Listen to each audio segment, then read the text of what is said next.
This is an old video. Decided it deserved a repost. I still stand by my review on this season of the show. But you were better than this in season 1. What happened? No, seriously, what happened?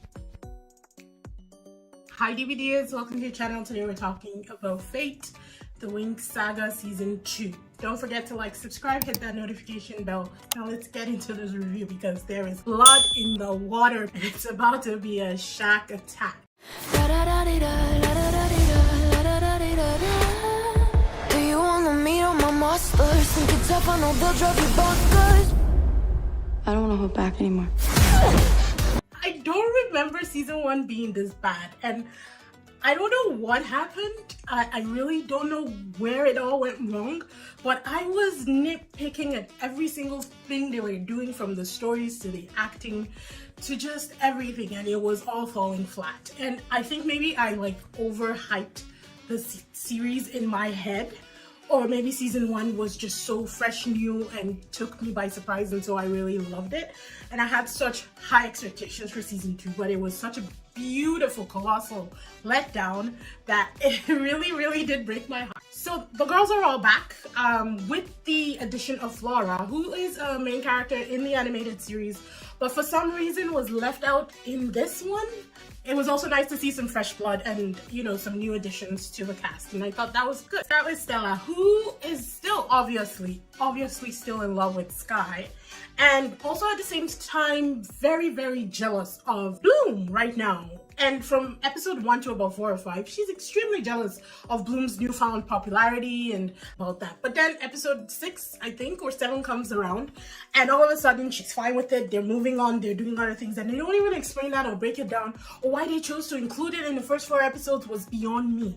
And I thought that was really weird. It was just like a major gaping plot hole, and it just kind of evaporated, and you're like, nobody's gonna know. How would they know? We're moving on to Tara. Tara comes out in this season and is accepted by all her friends, and that was actually really sweet. I think that was one of the best highlights in this entire series. They also gave her a smoking hot girlfriend at the end, which I thought was just the perfect cherry on that cake. I love that for Tara. Musa, on the other hand, loses not just her boyfriend, but also her powers. I mean, she did give up her powers willingly, but I mean, she lost 2 elements in this season, and I wasn't sure where they were going with Musa's character. They kind of turned her into a badass specialist, which I could easily see for Musa.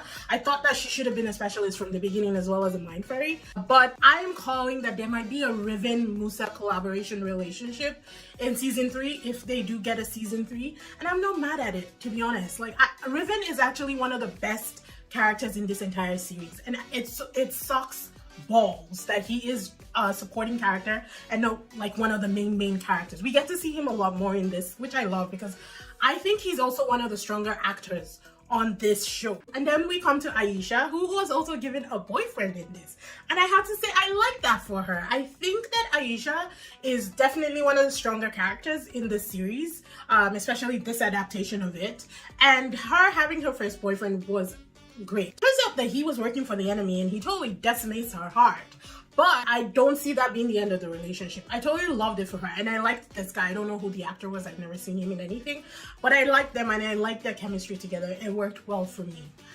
Aisha is also one of the better actors in this, which is a lovely segue into one of the bad actors on this, which was really shocking to me, and that was Bloom. I mean, Abigail Cohen is not a terrible actress. I've seen her in Sabrina, and I saw her in season 1, so I was like, she did great in those. And what was the difference?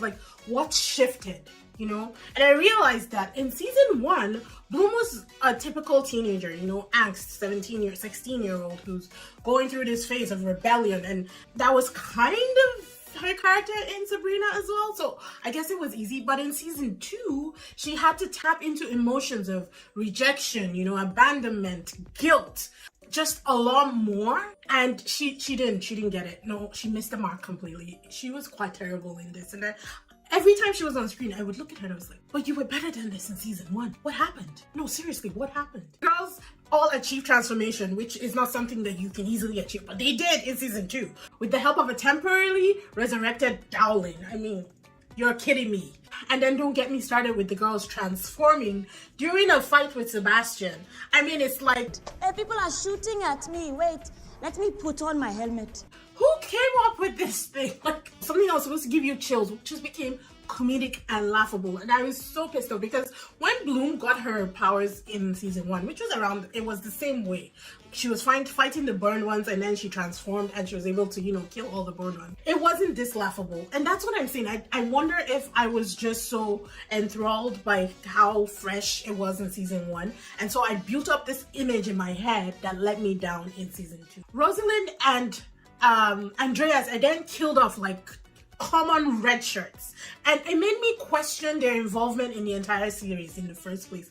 Why would you bring these two badass characters who could potentially make great villains, try and make them good, and then kill them off? Like, it just blew my mind. It really did. Like, it was such a waste of my time. The entire series was muddled and honestly confused. The plot twists were plot fails that left even bigger plot holes. And to top it off, the music production was absolutely horrendous. And even though it was giving me Shadowhunter vibes, which I absolutely love, I also got a ton of Last Kill vibes. I was not impressed, I was not engaged, I was not happy about the series. You can go back and look at my recap. I was very excited for this, and it's just a letdown when something that you're really geared up for doesn't really live up to expectations. So, on a DBDS scale, this was a 3 out of 10. Currently holding the lowest score on this channel. But thank you, DBDS, for tuning in. If you love this brutally honest review, please like, subscribe, share, hit that notification bell so you know when I post new videos. I will see you in the next one. Bye!